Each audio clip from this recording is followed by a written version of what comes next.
Welcome on in, everybody, to the All Aussie Rules Football Podcast. Round 6 is coming up this weekend, and we're going to preview all 9 matches coming up in the next hour. So stick around, enjoy. Don't forget to like, comment, and subscribe. Let me know what you think. Welcome on in, everybody, to the All Aussie Rules Football Podcast. This is episode number 23 for season 2025. Round 6 is coming your way this weekend, and we are going to preview all 9 matches coming your way this weekend. As always, we do 2 episodes every week. One goes live on Thursday, which is this one. This is our preview episode for the round ahead. We have another one comes out on every Monday, which reviews every match from the weekend. The best players, the best teams, Brownlow tracker, all that sort of stuff in our review episode live Monday.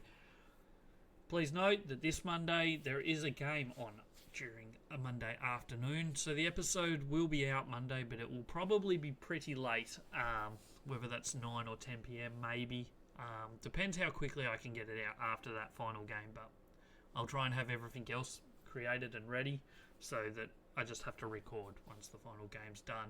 So yeah, make sure you hit that follow button or that subscribe button. If you enjoy this content, make sure you share with a friend. We're mixing it up a little bit this week with our previews. We're going to be looking a little bit more into the stats that everybody else doesn't look at. We're trying to, it was always my aim to try and differentiate myself from the rest of football media, mainly in the fact that I don't care about the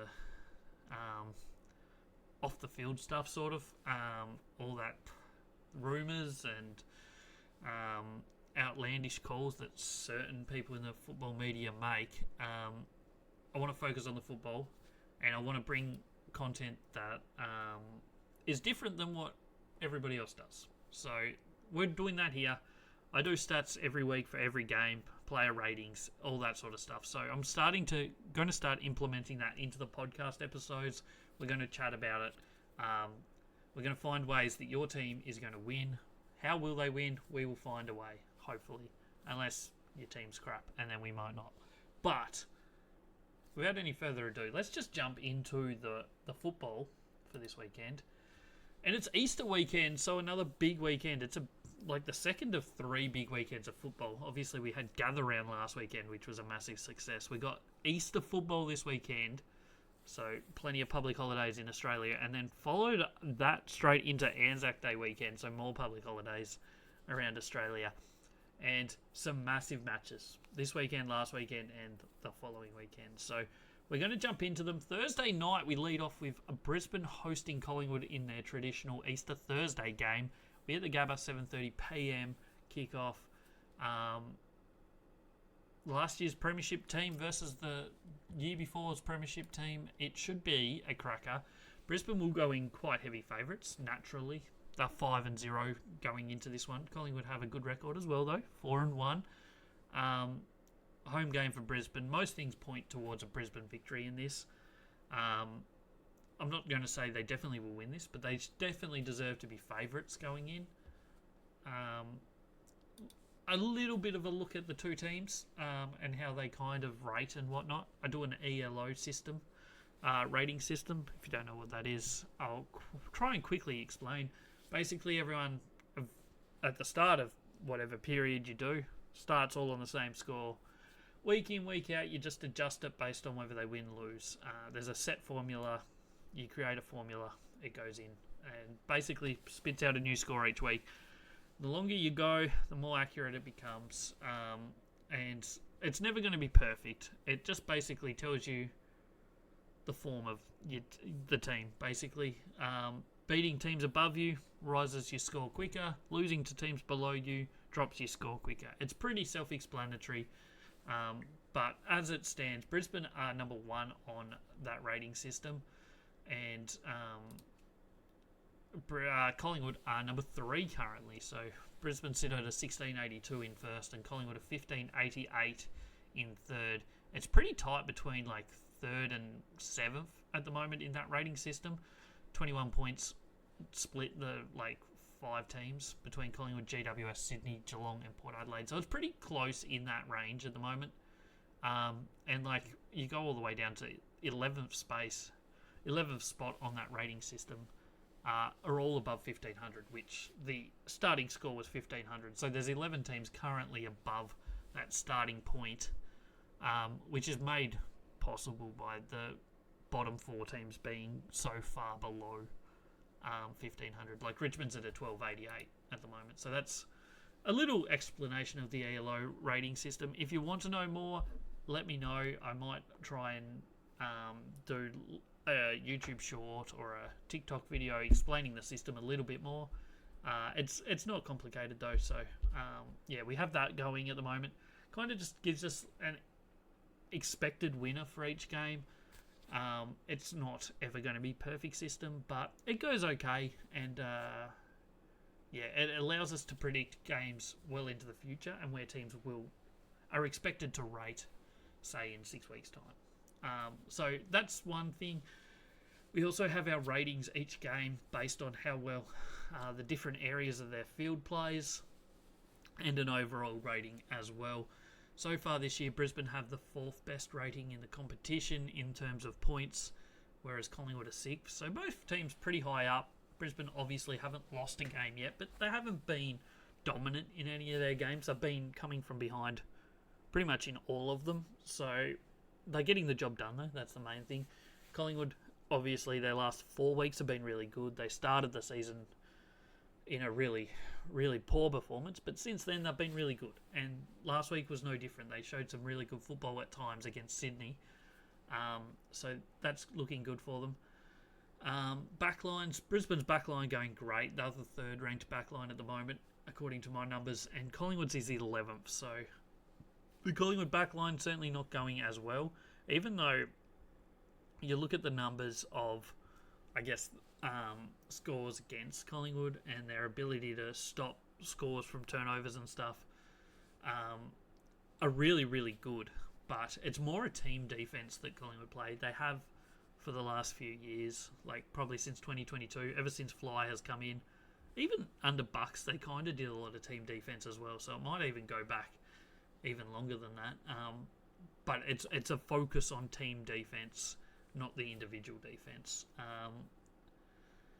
Midfields, both teams have really good midfields as a standard, but also this year have both been pretty solid midfields.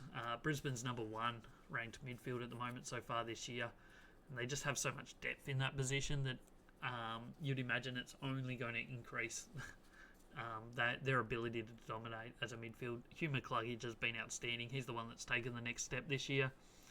I have him in the top couple players in the competition so far this year. I think he's been best on ground in my rating system 3 weeks in a row, so that's really an impressive effort from him. But there's still plenty of other good players around him as well, all doing their job. Collingwood's midfield is ranked 4th. It's not performing as good, I don't think, as it's possible. Ned Long's been really good. He was good last week. Pendlebury and Steele Sidebottom are probably overperforming, in all honesty, on what we kind of expect from them at this age. But Nick Dacos, I reckon, at the moment is a bit below his par. Like last year, in my rating system, he was a 73.5, I think, for the season. So far this year, he's a 64. So he's a little bit down, mainly due to week 1, but also he's only been above that average twice this year, 2 out of 5 games. So I think we'll continue to see him develop and get better, and that will probably help this Collingwood midfield rate even better. The forward lines is kind of where both of these two teams have struggled the most. Brisbane's the 8th best forward line. Kind of improved a little bit last week with Eric Hipwood kicking 6 goals or whatever he did. But yeah, 8th best forward line. They're not blowing teams out. They're wasting a lot of opportunities. They get the ball forward a lot and don't score as much as perhaps they should, which they did last year as well. So we'll probably see that again. And then the Collingwood forward line at times looks really good. Against Port Adelaide, they were sensational. At periods against Sydney, they look good. But the rest of the time, maybe not quite as effective. The teams for this game have been announced, and Tim Membry's gone out for Jordan De Goey coming back in. So one tall forward going out, which is an interesting strategy there. But I certainly don't think it will hurt them too much. it's going to be a good game. It's probably battle of the midfields. They'll go head to head, and then it will be Collingwood forward line. Can they find a way to score against this Brisbane defence that's been really, really solid all year? And vice versa, can Brisbane's forward line manage to score against a team defence of Collingwood that's been very successful, certainly this year so far? Should be a really good game. It's one that typically is a good game each year. Last year was the exact opposite in a way. With last year, I think both teams hadn't won a game. Collingwood were 0-3 and Brisbane were 0-2 going into this game last year. Whereas this year, Collingwood are 4-1 and Brisbane are 5-0. So completely different story. But last year Collingwood did win in what was a weird game because Collingwood started really well in the first quarter. Second quarter, Brisbane absolutely dominated that game. They looked like the best team in the competition for that quarter, but just could not score a goal. They kicked a few points. They wasted a lot of opportunities. And then third quarter came around and Collingwood switched back on and ended up running away by about 20 to 30 points, I think, in the end. Obviously, before that, both times last year, Collingwood beat them. They beat them again in Melbourne later in the year with a comeback victory late in the game. And then, obviously, the year before, they played in the grand final and Collingwood won that. But Brisbane had won the two before that, maybe even more than two before that. So, pretty even matchup in most areas. But I think Brisbane are just going too well. No lead is safe on these guys at the moment. They're the best comeback team in the competition. Funnily enough, Collingwood are probably the second best over the last 3 or 4 years. But, yeah, I think it's hard to tip against Brisbane. Based on what we've seen so far, the numbers all suggest Brisbane are going to be the better team here. But you can never really rule Collingwood out, is what I think, at least.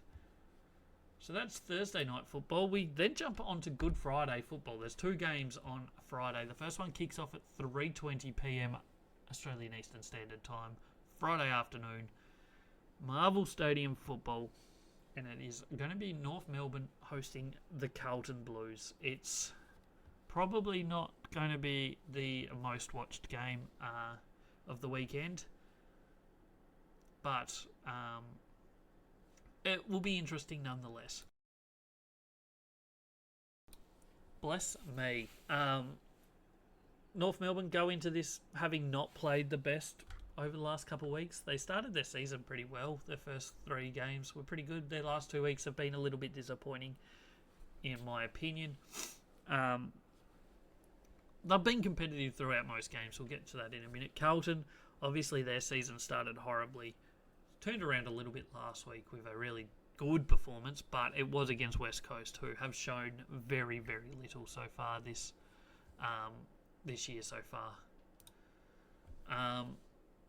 A look at ELO rating system. Obviously, Carlton are going to be a lot higher than North Melbourne. North Melbourne are 13.17, Carlton 14.61, which has Carlton down in 14th. They've dropped a fair bit this year so far, 34 rating points already, whereas North Melbourne are 16th. So there's not too much in position-wise, but that's 140 points in rating system, which 140 points above Carlton would have them all the way into second.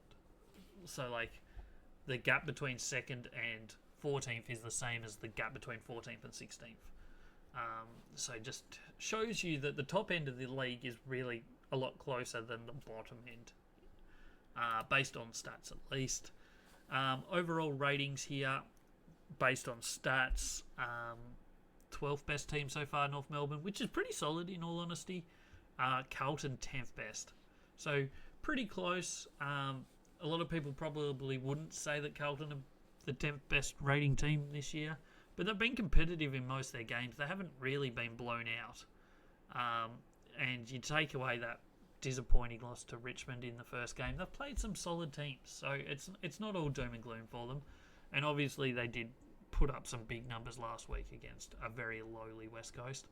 North Melbourne, they've been competitive in most games this year. They started their season pretty solidly. Their game against Bulldogs was competitive. They then smoked Melbourne. They were competitive most of the way against Adelaide, which was okay. Sydney kind of blew them away. That was a bit of a disappointing result. And for 2.5 quarters, they were really good against Gold Coast. They were leading Gold Coast after 2.5 quarters, but they ended up getting absolutely thrashed, and it was a little bit concerning, in all honesty. Meanwhile, Carlton have obviously lost before that dominant win against the Eagles. You look at some of the areas of this game where teams rank. North Melbourne's forward line is their clear best area of their game. They have some really good young midfielders, but they're just not putting up the numbers that suggest that they're going to be competitive against good midfields, and Carlton is a good midfield. So I would imagine the Carlton midfield in this one is going to probably run rings around the North Melbourne midfield. Both the North Melbourne back line and the Carlton forward line are probably the two weakest points of the two teams. So they going up against each other will be interesting. Carlton's forward line obviously could be really good with Mackay and Curnow at full fitness in the team, but that's not how it is. Like, Mackay's missed multiple games, he's going to be missing this one. Curnow has shown glimpses in some games, but overall hasn't done enough yet this year. So their forward line's struggling, and North Melbourne's back line, I think, is a long way away from being a competitive back line. And then you look at North Melbourne's strong point, which is their forward line, and in all honesty, it's not Carlton's strongest point because their midfield probably is, but their back line is really solid. Obviously, they got Jacob Wiedering. Any team that has him in the back line is off to a good start. So, it's going to be an interesting game, but I can't see this Carlton midfield not dominating North Melbourne. I know they have some good young players in there, but the big, strong bodies of Paddy Cripps, Tom De Koning's absolutely are flying. It suggests to me that Carlton should win this, but North Melbourne have been competitive against some good teams this year, so I'm not fully writing off the Kangaroos just yet in this one. What else do we need to know about this game is a good question. Obviously, they play this matchup every year. Last year it was round 3, and Carlton won it quite comfortably by 56 points. Different teams compared to then, but Carlton have obviously won the recent history between these teams. They've been a top team. North Melbourne have been a bit of a down team for the last few years.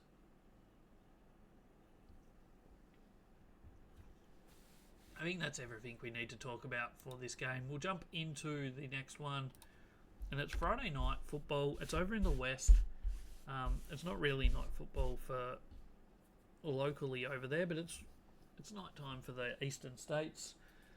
4:10 local start, 6:10 Australian Eastern Standard Time start. It's West Coast v the Bombers at Optus Stadium. Bombers going in as heavy favourites, as you'd expect, because West Coast have been atrocious so far this year. So I think that's kind of what we expect to see again. West Coast are probably going to be slightly better at Optus Stadium than they have been last week, where they were atrocious in Adelaide. It's going to be interesting to see what they do with some of their players, because last couple of weeks they haven't been playing Harley Reid in the midfield at all, really. He's been playing off the back line, which I find absurd. He's their best centre ball player at the moment with Yo out, and they're not playing him in the centre, but I'm not a coach, I'm not an expert. ELO rating system has Essendon at 1468, at West Coast 1307, so that's a bit of a difference. Obviously, Essendon 13th, West Coast 17th. It kind of tells you where the two teams are at. It's a big enough gap that even being a road game, Essendon should be well and truly too good. Rating system this year has pretty much West Coast bottom across the board. They're 18th overall, 16th best back line, 18th midfield, 18th forward line. Suggests that they just struggle across the ground. Meanwhile, Essendon 8th overall, which is pretty good for a team that's sitting 2-2, with a really good opportunity here to go 3-2, and all of a sudden their season's really looking good again. This going for 3 wins in a row. Their backline is where they struggle, and if West Coast are to win this game, it is going to be by exploiting Essendon's weakness, which is their backline. If Jake Waterman can get some good delivery to him this week, some of these other forward line players, whether it's Uis, whether it's Oscar Allen, or someone else, can really get on top of their opponent, which they should be able to do. It's not the strongest backline.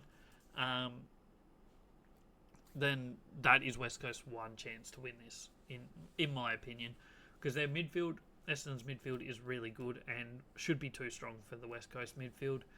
And the Essendon forward line isn't great. It's not spectacular, but it's certainly better than the West Coast back line. So I think they have an advantage there. So across the ground, overall, Essendon probably have the advantage in almost all areas. The only one that's really close is that West Coast forward line versus the Essendon back line. So if Waterman can receive some good delivery, he's going to be able to kick some goals here. Vice versa, Essendon, most teams are scoring pretty well against West Coast. I don't know if this Essendon forward line is... I was going to say I don't know if they're capable, but I mean they kicked 100 points against Adelaide. Granted, that took Zach Merritt kicking 4 goals or whatever he did, so it'll be interesting. But I think Essendon have to be too good in this. It probably does end up being a bit of a shootout because, I mean, neither team's spectacular. It's either going to be a real sloppy, terrible game like the Essendon-Melbourne game last week and Essendon win by 50 points in just a slugfest that ends up being 80-30, or it's a high-scoring game. Just a high-scoring open game. Who knows? But overall, that's how that one shapes up. History says Essendon win this. They beat them both times last year, including over in the West, where the Bombers won by 6 points. It wasn't pretty, but they got the job done. And then they met again in Melbourne and won by 30 points. 2023, Essendon won by a point. So Essendon have the wood on them, as they should. West Coast have been pretty much one of the bottom 3 teams for the last 4 or 5 years now. So you kind of expect that kind of record. And in all honesty, Essendon should be way too good. They've won their last 2 games. They haven't been pretty wins, but they've been wins, and that's all you need to do at the end of the day is get the win. And yeah, that's everything for that game. They'll start heavy favourites, and they should just be too good, you'd think. Next up is Saturday afternoon. It's at the MCG. It's Melbourne versus the Dockers from Fremantle. Fremantle going into this. I won't say, well, they are pretty heavy favourites in all honesty. Not quite as much as Essendon were, but travelling across the country, it's never super easy. But I mean, Fremantle played a couple okay games at the MCG last year, so we certainly don't write them off due to that fact that it is in Melbourne. And the Demons have been pretty poor this year. They haven't been West Coast poor, but they've been pretty average in all honesty. They looked ordinary last week against the Bombers. They played okay against Geelong the week before. Gold Coast, they looked terrible against North Melbourne. They were okay for a couple quarters, but got blown away in that 4th quarter. The first game was their best performance of the year against GWS, where they were competitive in the wet, but they're really struggling. Meanwhile, Fremantle started slowly, poorly, very poor against Geelong. Then Sydney got them by a couple points. But since then, they've turned it around. They haven't been anything special, but they've been getting the job done. They beat West Coast comfortably enough in the derby. They beat Bulldogs by 16 points, which wasn't a fantastic win, but it was a win nonetheless. And then they obviously smacked Richmond last week. So this is for 4 wins in a row. Get themselves some really good momentum heading into like the middle part of the season. After two losses to start their year, they've certainly well and truly got their season going now. And I would expect that they should be way too good in this one. I look at some of the stats in it. ELO rating system, obviously Fremantle are rated way higher. They're a 1552. Melbourne are a 1384, which has Melbourne sitting in 15th. Meanwhile, Fremantle are currently sitting in 8th, basically on the same score that they were at the start of the year. They dropped a little bit over the first couple of weeks. They've built that back up over the following 3, whereas Melbourne have dropped the most in the competition so far this year. Tells you pretty much everything you need to know, I think. Just those ELO ratings numbers. The form of the two teams is obviously heavily on the side of Fremantle. Stat-wise, positional-wise, it's 16th rated team in Melbourne, 11th rated in Fremantle. Midfield's typically... Melbourne's midfield isn't bad. It's struggling this year a little bit, certainly with depth. But the Fremantle midfield is one of the best midfields in the competition. It has been for the last couple of years. Their clearance game is really strong. They obviously have Sarong, Brayshaw, Hayden Young's back in now, and he was fantastic last week. So they're only the 6th rated midfield so far this year, but I would expect that will probably end up top 3 over the next few weeks. So the Fremantle midfield should be too strong for the Melbourne midfield in this one. Both forward lines kind of struggle a fair bit. It's probably the weakest part of Fremantle's game so far this year. Not their weakest part of their game overall, because they do have some really good forward line players. Amiss, Tracy, some good smalls coming through. Amiss has really struggled this year so far. He struggled a bit last year as well, in all honesty. But Tracy started to lift last week. He had a really good first quarter. Ended up with 6 goals for the game. So that might be a turning point for his season, to really take off to the heights that we kind of hope and expect him to get to. And then, I mean, the backline of Melbourne is their strongest point of their team so far this season. And I'd expect that it will be the case again here. Whether the Fremantle midfield will be too strong at getting the ball to their forwards in good position might be what wins them the game. Melbourne's big reliance is going to be their midfield improving on what they've shown so far. They need full four-quarter consistent performance from Max Gawn, from Clayton Oliver, from Christian Petrarca, and get some help around the rest of the ground as well, in order to to be competitive in this, because Fremantle should be on paper too strong for Melbourne, in all honesty. And if we look at the history of these two teams, the last 2 times they've met have been over in WA, and Fremantle won them both reasonably comfortably. Well, one of them was a pre-season game, to be fair, but so we kind of ignore that. But you go back last year, they played twice. The other time I think was in Alice Springs, maybe, off the top of my head, and Fremantle won by 92 points against a Melbourne team that still had Petrarca in it. That was before Petrarca got injured. So they met again over in WA, and Fremantle won it by 50 points. So things are pointing in the direction that Fremantle should be way too strong for this one. Obviously, Melbourne's home game last year wasn't in Melbourne; it was in Alice Springs. But this will be harder than that. But most things are suggesting that Fremantle should be way too good. Next game is straight after that, 4:15 p.m. Australian Eastern Standard Time kickoff. It's Adelaide Crows GWS in what is potentially game of the round. Well, there's 3 potential game of the rounds in my opinion. Thursday night footy, Brisbane, Collingwood. This one between Adelaide and GWS. And then the Monday game between Geelong and Hawthorn. Should be the 3 big games of the round. But the one we're looking at right now, Adelaide Oval, Adelaide Crows, GWS Giants. Who wins it will be interesting. GWS obviously have a much higher ELO rating. Came from a much higher standpoint to start the season. Adelaide's really rose quite quickly up until last 2 weeks where they've lost back-to-back weeks. Adelaide's currently 12th in that. GWS sitting 4th. In the ELO rating system, but then once you look at their overall stats for just this season, Adelaide 1st overall, GWS 3rd. Suggests this is going to be a cracking game. On paper, it looks really good.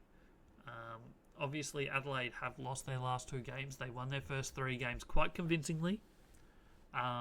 Granted, St Kilda, Essendon and North Melbourne were their 3 victims. Not huge expectations on either of those 3. Although St Kilda have kind of turned their season around a bit. Essendon have won their last couple. But their last 2 weeks, obviously, they lost to Gold Coast up on the Gold Coast. A little bit unlucky, it is fair to say. And then after being basically 7 goals up on Geelong on the weekend, they threw that away and lost by 19 points. So they could easily be 5-0. There's no doubt about it. But they're not. They're 3-2. And this is now a massive game. It's a home game. They're playing one of the top teams. It's going to be massive. GWS, meanwhile, they're 4-1. They're flying. They beat Collingwood opening round. Then went to Melbourne, beat Melbourne. Lost to Hawthorn down in Tassie, but then have come back, smacked the absolute daylights out of the Eagles. And last week, they weren't super convincing against St Kilda, but they got the job done. They did what they needed to. And yeah, they're sitting in a really good spot. These two teams over the last couple of years. Last year, Adelaide won the only matchup, which was in Adelaide, between these two teams. 2023, GWS actually managed to beat them both times, including in Adelaide. So I think we take from that GWS should be well and truly in this game. Adelaide are going to start favourites by the looks of things. Do I think that they're definitely the best team? The most likely. It's probably just due to the home ground, in all honesty. As I said before, it is the number 1 ranked team versus the number 3 ranked team so far this year. Where are where's the differences, I guess? Where's the point of difference between these two teams? Midfields are both pretty average so far from numbers point of view. Adelaide's midfield is really strong and really deep, but they just haven't been putting up massive numbers. And I think their big issue is they're very offensive focused. So they put up decent numbers and they put up decent scores offensively. But defensively, they really struggle to stop teams from scoring. It's been kind of their issue all year, and it really poked its head out last week when Geelong got on a roll and they just couldn't stop them. But you look at the scores against Adelaide so far this year, they've conceded 72, 100, 78, 91, 119. It's not fantastic. There's no team that they've really shut out. 72 against St Kilda. Well, it's not a massive score against them.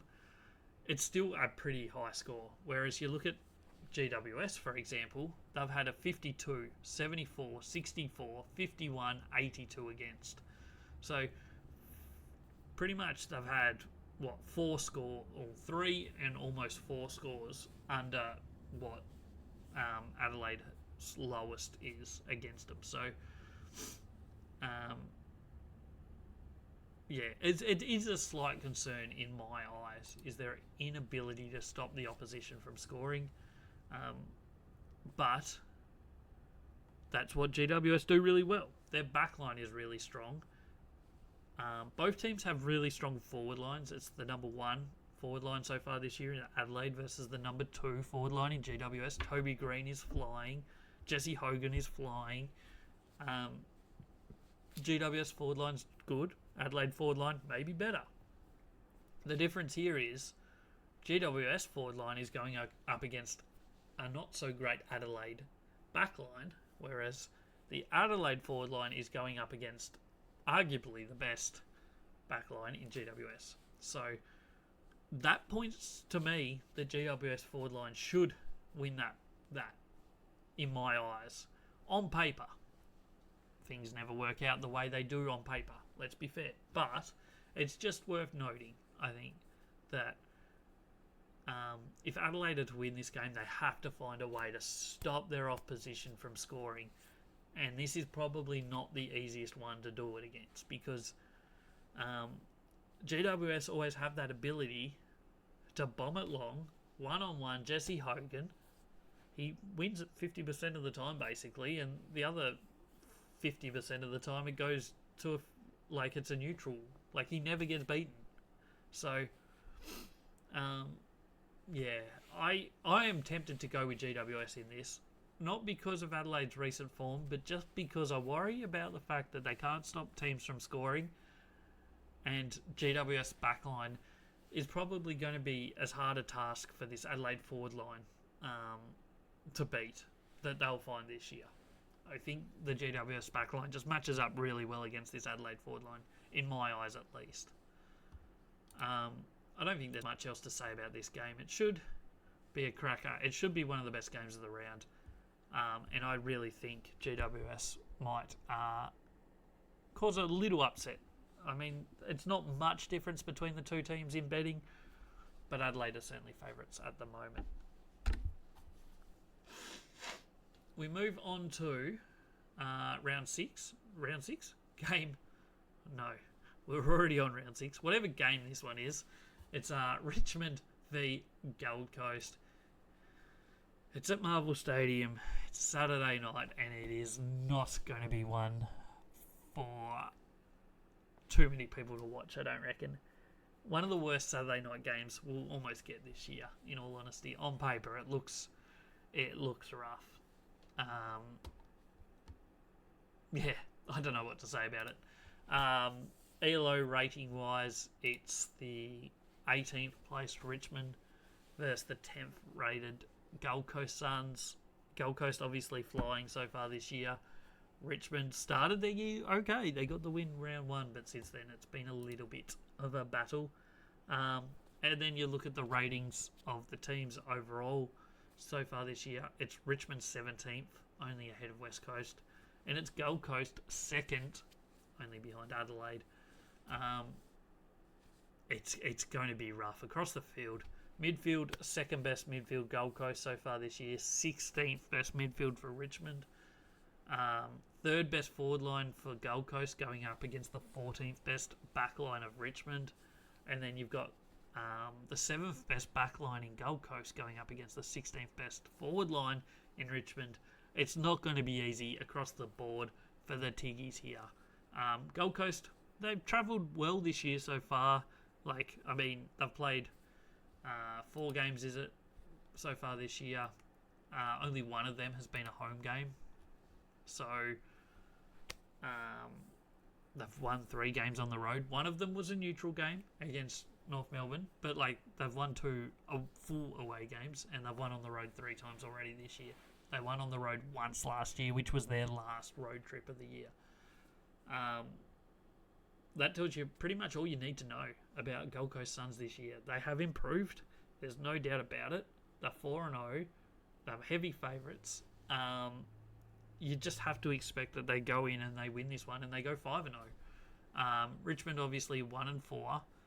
We didn't expect much from them this year. They've probably delivered more than we expected, certainly with that round 1 win. Since then, they've been smacked by quite a few teams. Port Adelaide smoked them. St Kilda smoked them in the second half. They were competitive against Brisbane. Good result there. And then Fremantle kind of took care of them the whole way through. They were a little bit competitive for the first quarter and a little bit, but they never really looked that likely to win that one. History of these two teams, Gold Coast, they won them both times last year. Opening round, they smoked them most of the way. Richmond absolutely dominated the third quarter to get back in the game, but they still lost by almost 7 goals. And then they met again later in the year, which coincidentally was Gold Coast's 1 win on the road for the year, was against Richmond in round 24. That one was at the MCG. This is obviously at Marvel Stadium, but I don't think that's going to make any difference. So, yeah, it just everything points towards Gold Coast being too strong here. If I was to find a way for Richmond to win this, it's just by grit and determination. They're not going to win any of the lineup battles. They're not going to beat them anywhere on the field. It's just going to be doing what they did to Carlton. Bring that pressure, force turnovers, force errors, and capitalise when you go forward. Be efficient, kick goals, and maybe you have a chance. But in all honesty, it's very hard to see them being a team that can win this game on Saturday night. We move on to Easter Sunday. There's 2 games. We start with the day one. It's an afternoon game, 3:20 kickoff. It's Sydney Port Adelaide at the SCG. 10th on the ladder versus 11th on the ladder at the moment. Obviously, prelim final rematch from last year. On paper, sounds like a ripper game, Maybe it actually is, in all honesty, because things have changed in the AFL. Both teams so far teetering. Their seasons are teetering, would be a good way to put it, I think. Both teams going into this 2 and 3, at their best, have looked really good. At their worst, have looked absolutely poor. So they've done it different ways. Sydney obviously lost their first two against Hawthorn and then Brisbane before beating Fremantle over in Freo, which was a great win, and then smoking North Melbourne in Melbourne.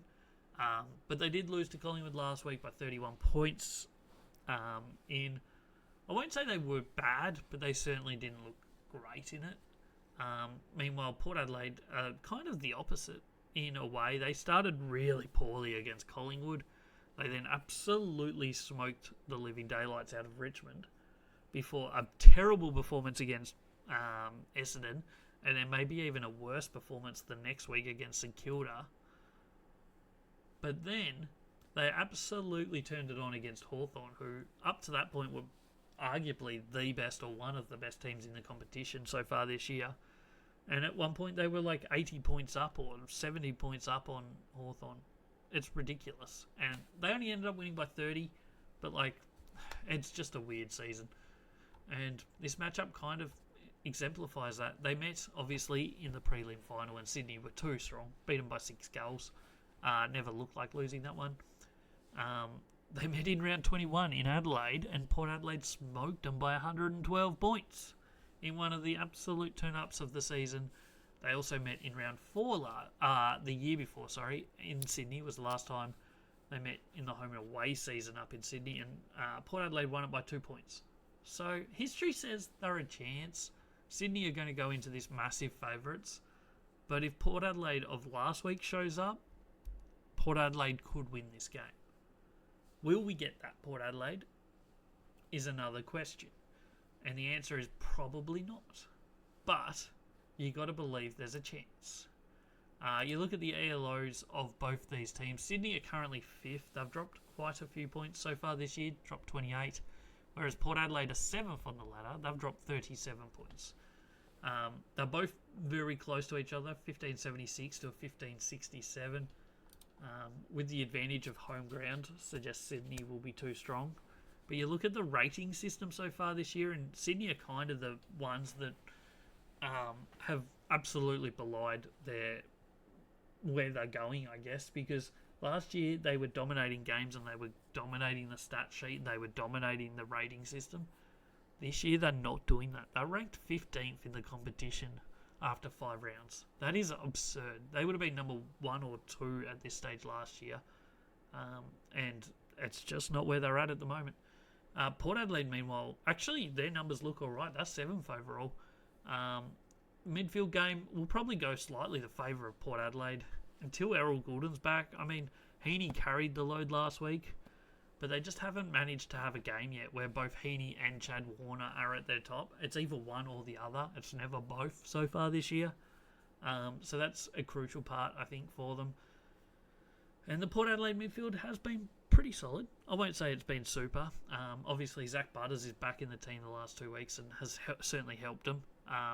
Connor Rosé is flying, getting plenty of the football. He went behind the ball last week, actually, and was good again. So midfield game probably slightly tilts towards Port Adelaide. The Port Adelaide forward line, 7th best against Sydney's 9th best back line, suggests that might be a pretty even battle. Port Adelaide forward line, when it gets going, can be really good. There's times where it just doesn't work at all, though. And then vice versa, the Sydney forward line is ranked 13th so far this year, whereas Port Adelaide's back line is 5th. Their back line is holding up pretty well most of the time. Unfortunately for them, every now and then a team gets absolutely a hold of them and puts them to the sword. But that's basically only Collingwood that have done that so far. So Collingwood scored 136 against them. Since then, they conceded 68 to Richmond, 72 to Essendon, 89 to St Kilda, and 91 to Hawthorn. So the last couple, they've averaged 90 points against, which is not ideal. But the two before that were pretty solid, 72 and 68. And that Collingwood match really throws their numbers out of the water with 136 against. But overall, their backline has been really solid. You take out that first week. And like last week, Hawthorn scored probably 3 or 4 goals over the back late in that game, once it was pretty much wrapped up. So I wouldn't read too much into that scoring against at times last week. So yeah, I think Sydney's forward line is going to struggle to score on this Port Adelaide defence. Based on what we've seen so far this year, a lot of the numbers suggest Port Adelaide are actually going to be in this game. Sydney will go into it quite heavy favourites, in all honesty, but I don't think Port Adelaide are that far off them from what we've seen. Sydney's best is certainly good enough, but do we see their best on Sunday afternoon? I guess we'll wait and find out, but it's kind of making me feel like I should tip Port Adelaide. I know what I've done in my tips for this, but and it wasn't Port Adelaide, but the more I think about it, the more I'm convincing myself that maybe, just maybe, I should switch it over to Port Adelaide. We'll see how it goes, but yeah, it's going to be, on paper, should be a really good game. Whether it will be or not is a different story. We then jump into Sunday night football. Yep, that's right, Sunday night football, which this week I'm happy with. I like Sunday night football when the next day is a public holiday or a day off.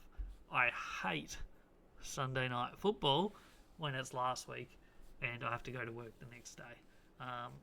There's too much for me to wrap up after a round of football to be doing football late on a Sunday night.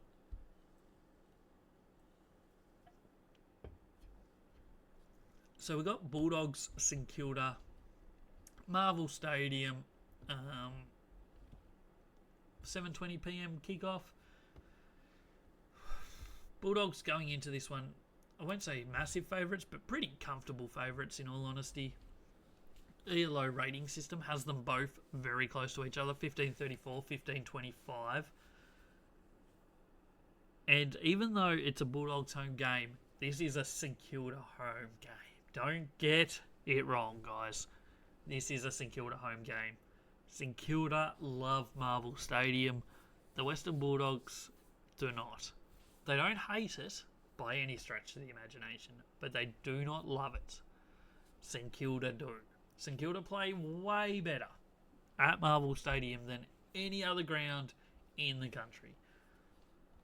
If this matchup was at the MCG, I would be pretty comfortable in saying Bulldogs win this. It's at Marvel Stadium. I'm almost tilted the whole other way and saying St Kilda are going to win this game. They rate very similar across the board, these two teams, in numbers-wise. And it's just Marvel Stadium. It's just Marvel Stadium. For a little bit of a sneaky peek at some of the stats behind the curtain, St Kilda's 5 games this year, alright? Granted, 2 have been at Marvel Stadium and 3 have been in South Australia. Random as, I know, ridiculous, also probably true, but that is the case. If we look at their overall, just their flat-out rating that I give them for each game, their 2 games at Marvel Stadium have both been over a 50. So 50 flat and a 51.1. Their 3 games in Adelaide have been a 40.6, a 41.7 and a 40.3 to end up being about a roughly a 40.8 average in away from Marvel Stadium, whereas at Marvel Stadium they're a 50.5.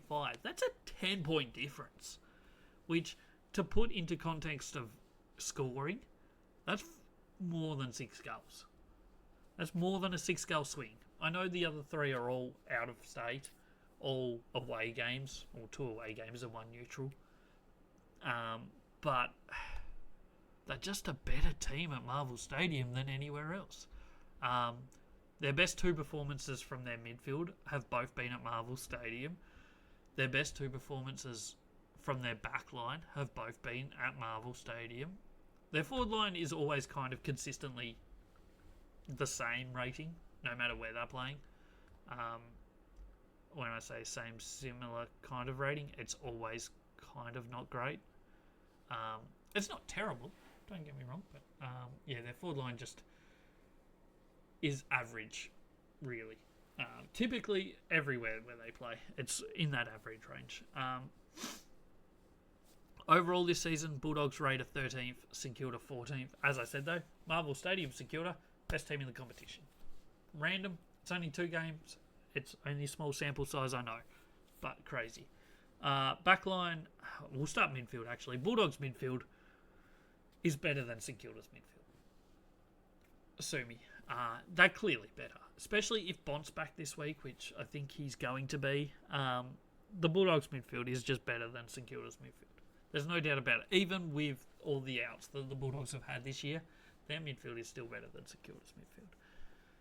You look at Bulldogs forward line and St Kilda's back line. Bulldogs forward line is ranked 9th. St Kilda's back line is actually 2nd in the competition so far this year, which is insane to think. But it is actually quite a strong back line that I guess doesn't get rated that highly. And I mean, fairly, 2 teams have scored 100 against them. Round 1 against Adelaide and round 5 against GWS. It's only a small sample size, but so far their backline has held up pretty well. And I think especially pretty well seeing their midfield does not win the battle that often. So that's why their backline's rated high, because they cop a little bit more than the average amount. And they do a pretty good job holding up. And then at the other end, it's St Kilda's forward line doing okay. It's 6th best at the moment against the 17th Bulldogs. So the Bulldogs backline is really struggling so far this year. The scores haven't been massive against the Doggies, but they've conceded 97, 70, 80, 75, 97 and 118. So the last 2 weeks have been quite bad. A couple of weeks in the middle weren't too shabby, but it's the backline isn't working that great in my opinion, and in my stats opinion as well. I don't know what we make of that. It's basically a lot of things point towards a St Kilda win here. Bulldogs will be favourites. There's no doubt about it. They're strong favourites at the moment. And there's no way that's going to overturn. But this is another game, like 2nd or 3rd game this weekend that we've gone through, that I can seriously see there being an upset. St Kilda, I think this might be it. Port Adelaide, I was almost convincing myself. I think I have convinced myself St Kilda win this game. This might be a really big hot take, but St Kilda win this game. They just do. On everything we've seen. I know Bont's back. St Kilda win this game. Alright, on to the final game of the round. It's Monday afternoon, traditional Easter Monday game. MCG, 6th placed Geelong, 5th placed Hawthorn.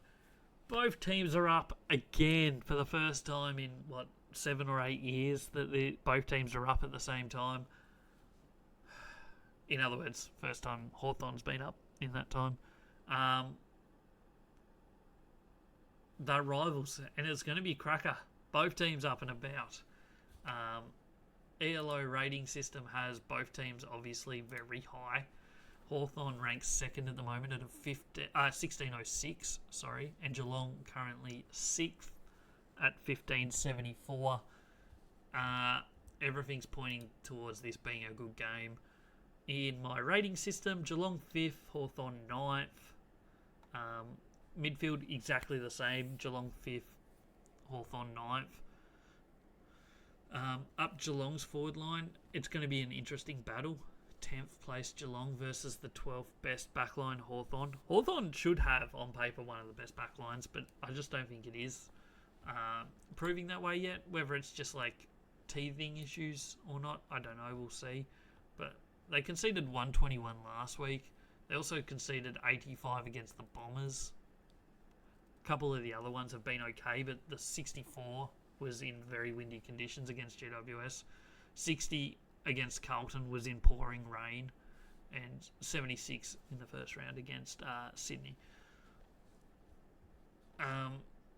Interestingly enough, Geelong go into this as favourites, even though Hawthorn are probably expected to be the better team, I guess. Both teams are expected to be pretty good, to be honest, but MCG, it's not at GMHBA Stadium, so that gives Hawthorn a little bit of an advantage there, I think.